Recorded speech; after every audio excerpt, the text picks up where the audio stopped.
Now I gotta get the Facebook started.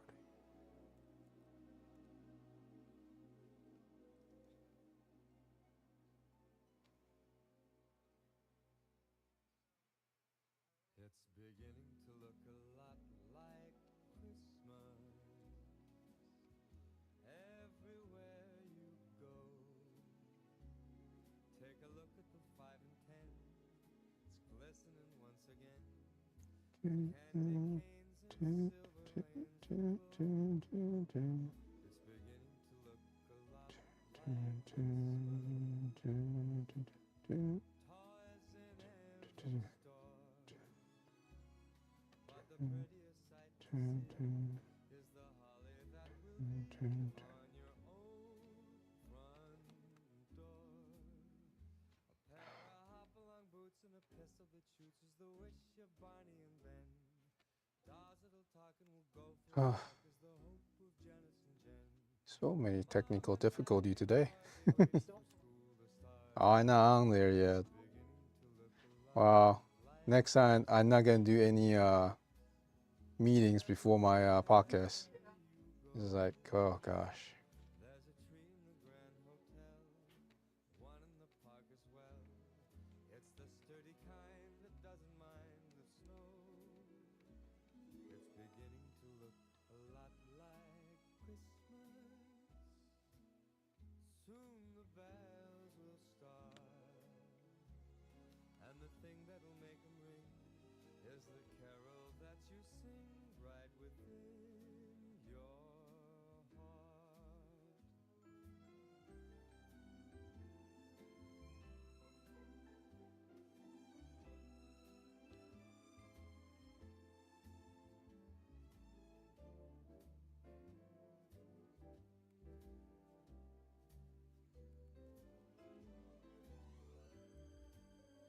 It's beginning to look a lot like Christmas. Toys in every store. Made sure it's not pumping. All right, I'll look at it. I probably can get it going.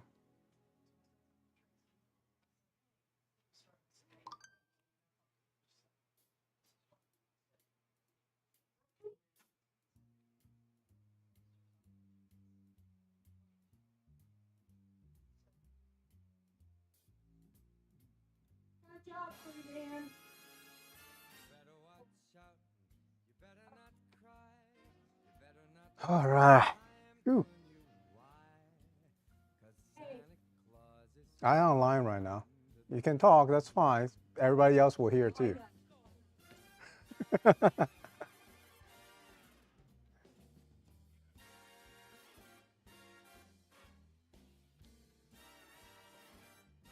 All right, everybody. I think I got this to work correctly now. So, all right. Okay. First thing first. Merry Christmas. Happy holidays. I know oh my God, I'm 14 minutes late today. So my apologies. So sorry. It's just one of those things. I should not schedule meetings right before I come on to do the live stream. That is partially my fault. But still want to just talk to you guys briefly, kind of recap a couple of different things that we have going on here at the Virtuous Golf Club, and also just do a quick recap of last Saturday's Chili Open that me and my son got to play in that. So before we start, so this is what we're gonna do. We're gonna actually look at what we did. Oh shoot, why did that go there? All right, so I'm gonna show you guys what we did on the how we play, how well we play, or how bad I play. Actually, specifically me. But we made 5 birdies. So I just want to show you guys the 5 birdies, and when I get a chance, I will actually do a little bit more and added the rest of the 18 holes up, so you guys can see how bad I play, how bad the former golf pro play. So here's us on hole number 4, hole number 5, the par 3. So it was playing about 170 yards or so that day to the front pin placement. Um, it was actually pretty good. My son got his little 4 hybrid out, or maybe 5 hybrid. And then to the front pin placement, this is our third hole that we were playing. And he actually hit it pretty good, hit it a little bit off the hill. And just watch it being curved back to the hole. With me kind of redoing this, it may not show as good, but he hit it probably about 5 foot below the cup. That was great. And here's me after my son did that. I had to follow that up. I actually learned how to do the little shot tracer thing, and this thing did not do my shot justice at all. My probably actually literally went in the water in front of hole number 4. That's how bad I hit it. But you know what?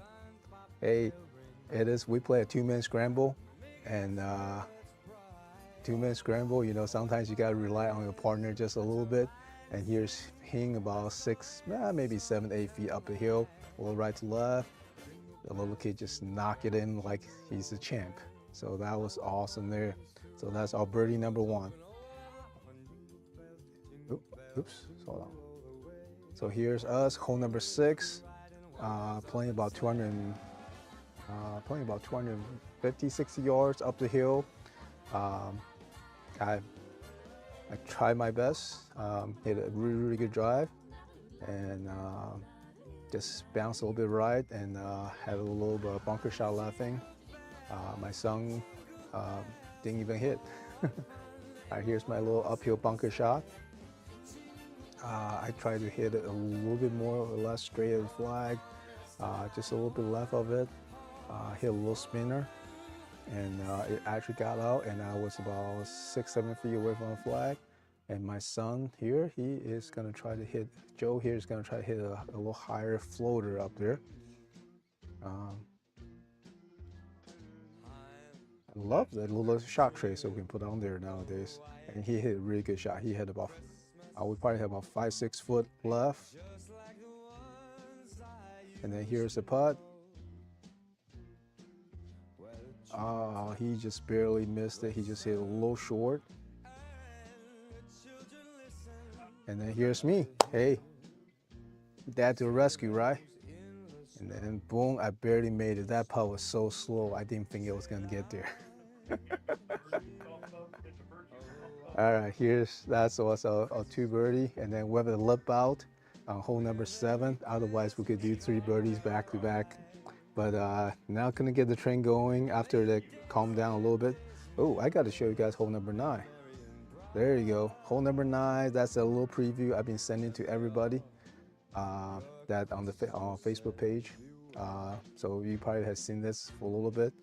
It was playing about 145 yards or so, and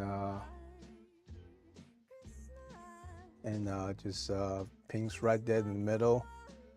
My son hit it, and then the closest ping at that time was probably about 8 feet away, and my son hit one. He's probably about 5 feet out, somewhere around there. And then I was just jokingly telling our playing partners that I had to follow that, because, and then sure enough, boom. I hit one, the ball mark is like right next to the golf ball, and then I know my ball skipped up and spun back to where it was. So I'm like, wait till you see that. I mean, and we can barely see this on this photo here. So that's one a little closer. Yeah, just very, very blessed to be able to kind of share all this time with, we're playing with Jay and Sam, and they're also a father and son duo. Just very, very blessed to be able to play, this with my son as well. And then as you can see, I'm like 1.5 feet away from the hole, and my son is about 4 or 5 feet. So and then where I put the close to the pin marker, I know the guys came back, was telling me that how he looked like he was in the cup. All right, so here is hole number 10. Hole number 10, playing about 510-ish yards or so. Just, I don't know if you can hear my son saying stuff, but And for me, just try to hit it down the right side as much as I can and fly it out as far as I can. And happened to struck a really good drive right there. Had about 230 yards or so into the green. Yep. And then hit this one. Unfortunately, it was getting a little colder, so I hit my little firewood and hit it really good, but I spun it just a little bit. So, hey, Alan, how you doing? Good seeing you. Just here, kind of share a little recap on our Chile Open that we played the other day. And then Joe's got his firewood out, doing his layup. And he actually didn't hit as good as he thought, but he just left it out a little bit more on the right side. And then, but he still had about 70, 80 yards left in, so he did really good.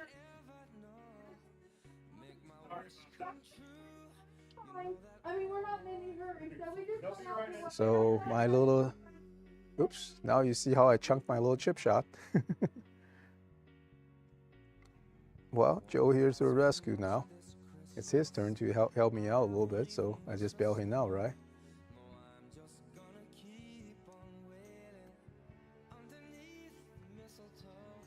And then he actually hit a higher flop shot.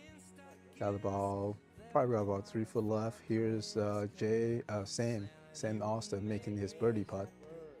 That was good for him. So we're only about 5 foot left. Just a little tricky, slightly down the hill. Just got to make sure we hit on the right line, and that's pretty much it. And unfortunately, not so good. But you know what? Two-man scramble made me feel like I could play it again. And definitely not as good as what I used to be, but this is kind of fun though. Boom. Just a little right to left right there. Okay. Unfortunately, we only made 5 birdies, so here's our last birdie of the event. Joe hit a really good drive. Again, he is really consistent out there playing nowadays. Once he grow a little bit, pick up a little bit more muscle, he's probably going to be able to hit it out there just a little bit further. And he's got a pretty good golf swing. There's still a couple little things that we're working on in his golf game too, that will possibly help him out to gain a little more speed and get a little more consistency. But he's doing pretty good. And here's me, just try to stay down the right side and hit a good drive. Sure, and I did that. I hit a really good one down there, just down the right half of the fairway. With the shot, I'm not very good shot tracer yet, so, but I was in the fairway. The ball slightly below our feet. Got about 200-ish yards out, 205, 207-ish yards out. Joe hit a really good fairway wood right there. Just chase it right down in the middle of the hole. It just when it bounced, you know, you guys know how everything kind of funnels to the right just a little bit. Here's me, now that I know we have a ball safe, I went at it. Oopsie. Wait, bye. Yep, that's me in the water. Now here's an actual little tricky shot right there because the ball's below our feet, but thank God we do have a little rough that we're playing with. And Joe just went a little deep underneath the golf ball just a little bit. So he's ended up on the green, but just a little short. And I hit a really good shot. For half a second, I thought I made that chip. So we're about 45-ish yards or so. Hit a little skipper up there. Oh, thank you, Robert. Yeah, believe it or not, we actually mowed the green today. You know, I don't know what other golf course will mow the greens in December, but we did that. All right. So before I go on everything else, let me just, thank you. Oops, hold on. Yeah, I'm doing a live cast. What's up? I'm talking to people online right now, so yeah, you're fine. The range have been fixed and everything taken. I thought you and Jeff was gonna come back one more time. He's going to tell us when. Oh, you guys can. It's closed. The range is closed. You guys can come anytime you want. Okay. Okay. Yep. All right, guys. Sorry, my staff was just asking me about one little thing. So again, I had so much fun playing a little two-man scramble, and the winning score was 58. Between me and my son, we made 5 birdies. We could possibly make 2 more, but you know, I don't practice anymore. But playing two-man scramble definitely made me feel like I'm still a good player. But with my son, you know, he's playing high school. I think that's a great way for him to see me play a little bit. Kind of play a little competitive golf a little bit together. You know, just it's fun for us. I had such a great time. Robert on the Facebook just was coming and just finished playing the golf course and saying how good the condition is. And I was just saying that, hey, we mowed the greens today. I was so surprised that I saw our crews out there changing the pings, mowing the greens. I know anybody that came today would really enjoy it because, you know, the golf course is in really good shape, especially if you guys are out playing still. It is green out there still. I mean, the grass is still green. So I'm gonna do a couple things, kind of talk about what we have coming up today, tomorrow, and next week. And then we're gonna kind of dive into the golf lesson portion of it. Okay, so tonight we have our prime rib night. So come on in, you know, get us, you know, I think you guys saw how beautiful our clubhouse are decorated with Christmas decoration. So come on out, check us out. We absolutely love it. Tomorrow we are doing our breakfast with Santa. So that's in the morning, starting at 9 o'clock. Reservation is required. So if you can, give us a call, leave us a message. We'll try to get you in there as much as we can. As far as golf-wise, we'll just put together our golf event calendar for next year between January through March. So I'll actually post it online a little bit later, and then next we will follow up with that. In the description, we have our link to our raffle. So please join us. Please put all we need is name and email address. Next Friday is when we will do the drawing for our raffle. So get your name in there. I got rounds of golf I'm giving away. I got some ball markers and back tag. I'll be giving it away as well. And then some other, oh, by the way, thanks to our little sponsor of Tea Time Golf Passbook, I actually will have a couple of Tea Time Golf Passbook to give away as part of the raffle as well. So, you know, sign out the raffle. See you later, Cheryl. Sign out to our raffles and come check us out, you know.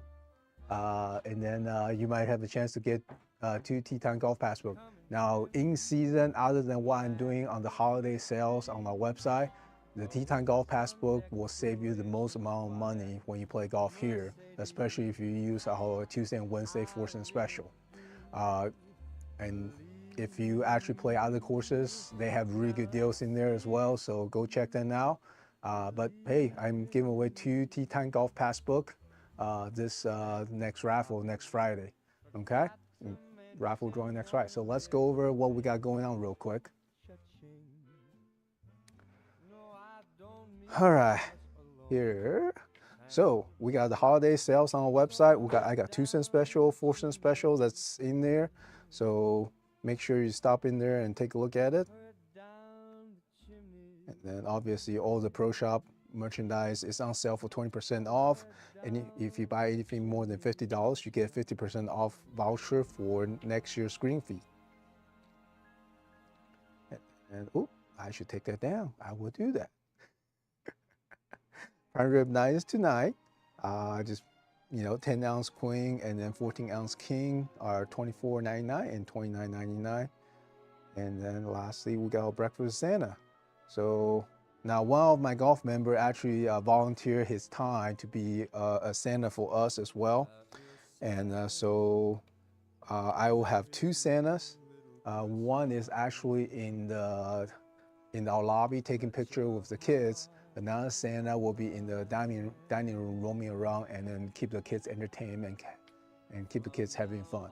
So I hope that I hope some parents and kids, well, we're gonna call Santa in the lobby our Santa, and Santa in the main in the dining room as a first assistant Santa, just like first assistant golf professional.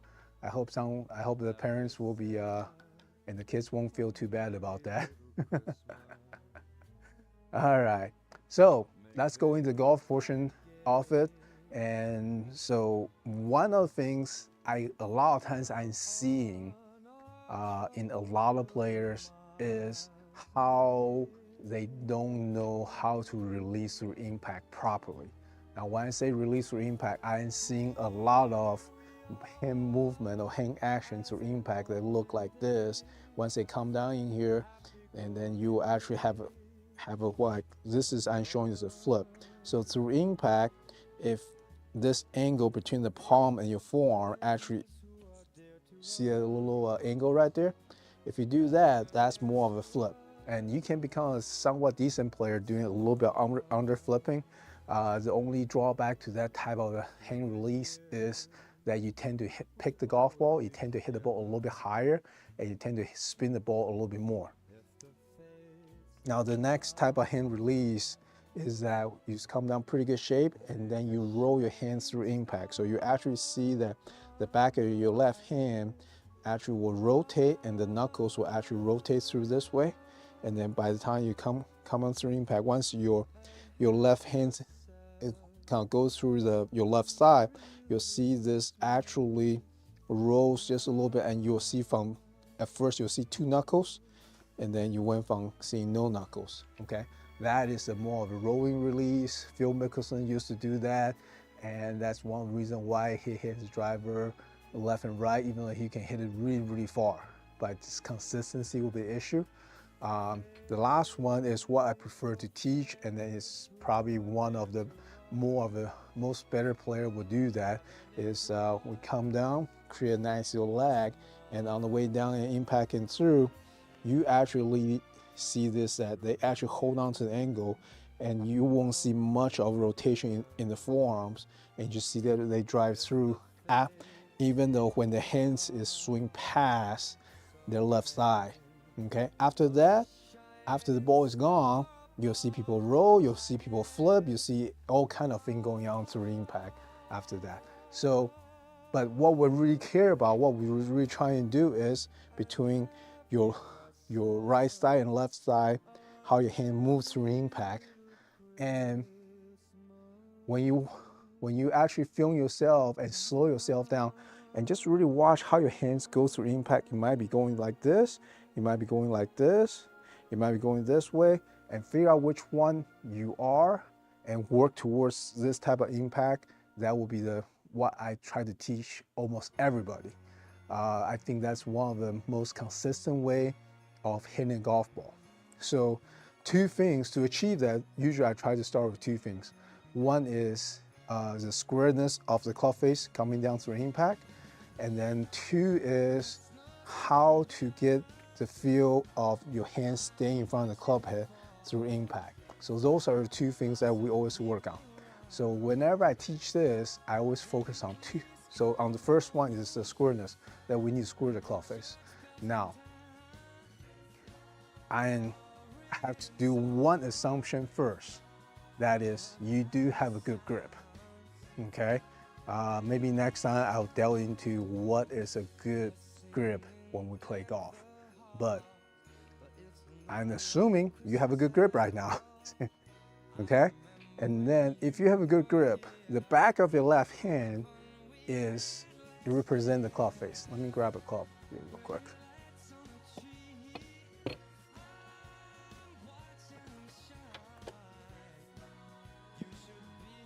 So the back of the left hand actually means the club face. So if my back of my left hand is slightly cuppy like this, okay, that means that club face is actually a little bit more on the open side. If the back of my left hand is actually flat like this, it means my club face is a little close, okay, or square, however you like to say that. And if my back of my left hand is bow like this, it means that my club face is close, okay? So when we try to talk about chipping or the impact or hand release, I always want to stress that when you swing down, so when the shaft is about parallel to the ground, you want to see your left wrist bow a little bit. We're trying to get that club face to close just way a lot longer before impact. So I'm trying to get this to bow just a little bit. I definitely do not want this little cuppy wrist right there. Okay, even though I know somebody will say, hey, the toe straight up is square, but it's not square. That's actually open. We want on the downswing, we want this. Okay, we want this slightly bow. Okay, and you can there's plenty of YouTube video out there. You can go watch almost 80% of the tour pro. They all have the club face slightly closed, and then everybody, because the shape of the swing is a little bit different. Somebody may be more upright, somebody may be a little flatter, and how much they close their club face will be a little bit different as well. But I can guarantee you 80% of them will have the club face slightly closed when the shaft is back down here parallel to the ground again, okay? And that is the number one thing that you want to achieve, because if you have that already, if this is already there, all you got to really focus hard on is unwind your body and hold on to your hand as you swing through the impact. Okay, so that's what we're going to try to do, and that's one of the things that you really have to work hard on, is how early you can get the club face to square up. And then my recommendation is, this is always my good checkpoint right here, is when the shaft is about parallel to the ground, the club face should be somewhat close. And it's assuming you have a good grip, as long as you just watch this, you don't have to look at the club face. So when I swing back and down, as soon as I watch that club face, the back of my left wrist, I know what that club face is doing. And from this point on, I just unwind and through, and then I'll be able to keep that club face fairly square through impact. Okay? So get the club face square up when the shaft is parallel to the ground. Now, and then I told you there's two parts to this. So the second part of this is, how are we able to keep our hands ahead of the club head through impact? Okay? So this is how I like to teach it, and I know a lot of people don't quite like it, because if you've been doing this flipping movement for a long time, you'll probably absolutely hate what I'm trying to teach doing this, but bear with me because it really helped. And I actually got one of my old friends that he used to flip through impact for a long time, and once he got a little older, once he got past, I think he got past about 57, 58, all of a sudden, because we're losing flexibility, and he cannot do this little flipping release and generate as much club head speed anymore. So we work really hard on getting his hand in front, and by doing the proper impact and proper release patterns through impact, he gained back about 15, 20 yards off every club. So I understand, you used to get away with, this low flipping impact, but once you start losing a little flexibility, maybe you want to look at this. Hold on 1 second, that's my phone. I'm sorry.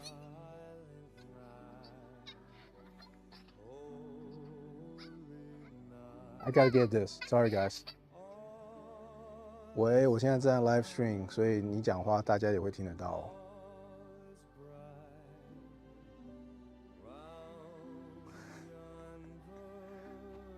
Well, that was cold.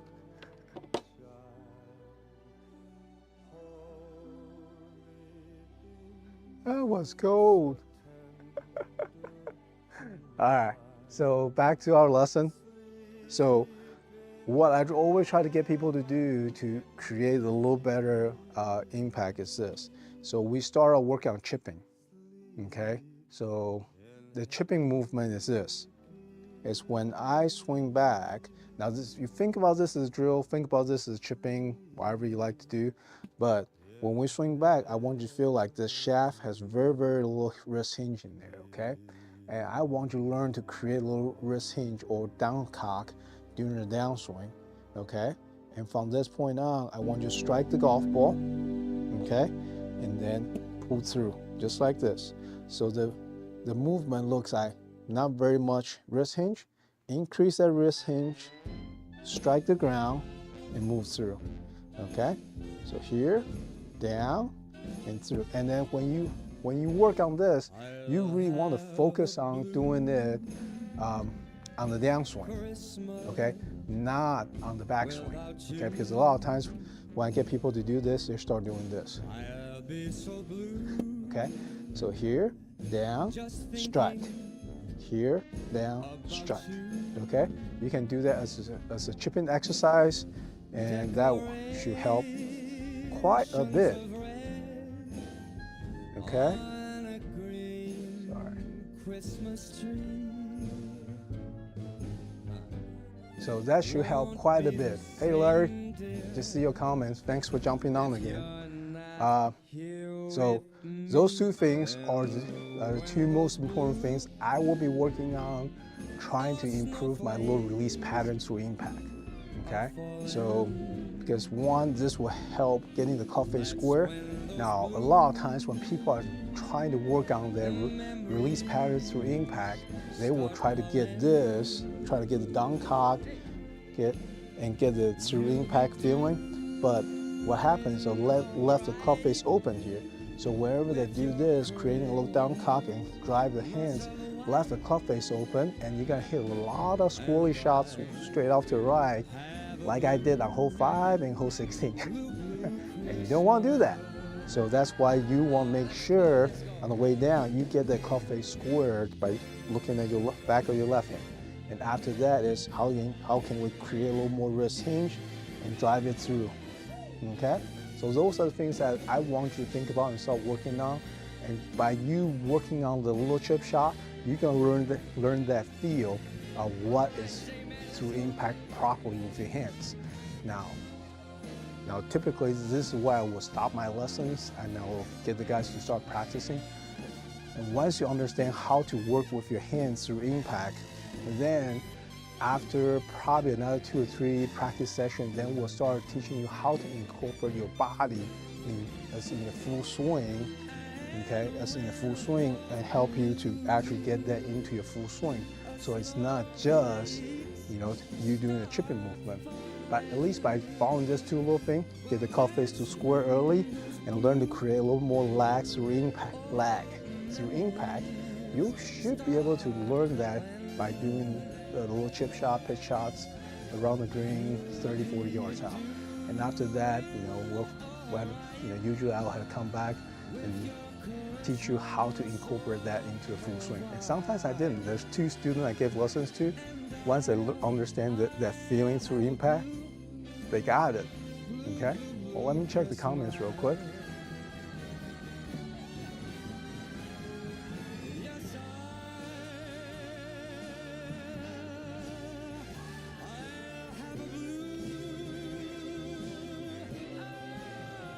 Okay, well, looks like we're in pretty good shape, but hey guys, there's 3 or 4 of you commenting. Thank you very much for watching me. I have a little technical difficulty today, but I'll come back next week and do it again. Any lessons, idea that you want me to help you with, please share with me, ask me, and I'm more than happy to share with what I've learned over the years, grinding on the mini tours plus giving golf lessons. Lastly, holiday raffle. Just go on the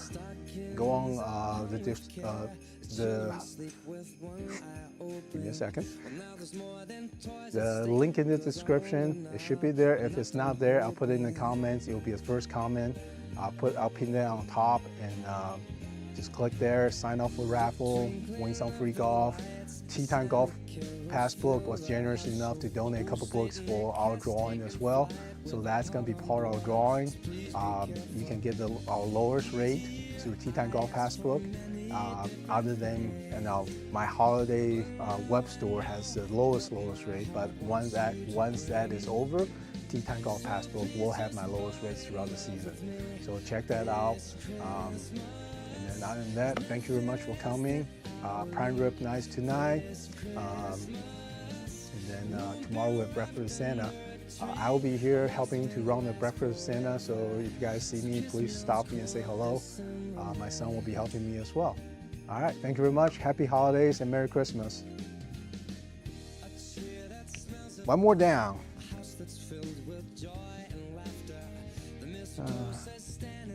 Wow, 31 minutes, right on the dot. And then I have about almost like 10 to 12 people watching me this whole time now. Yeah, you gotta do it consistently. That's the thing. And consistently, you'll build viewership as you do it more and more. Yep.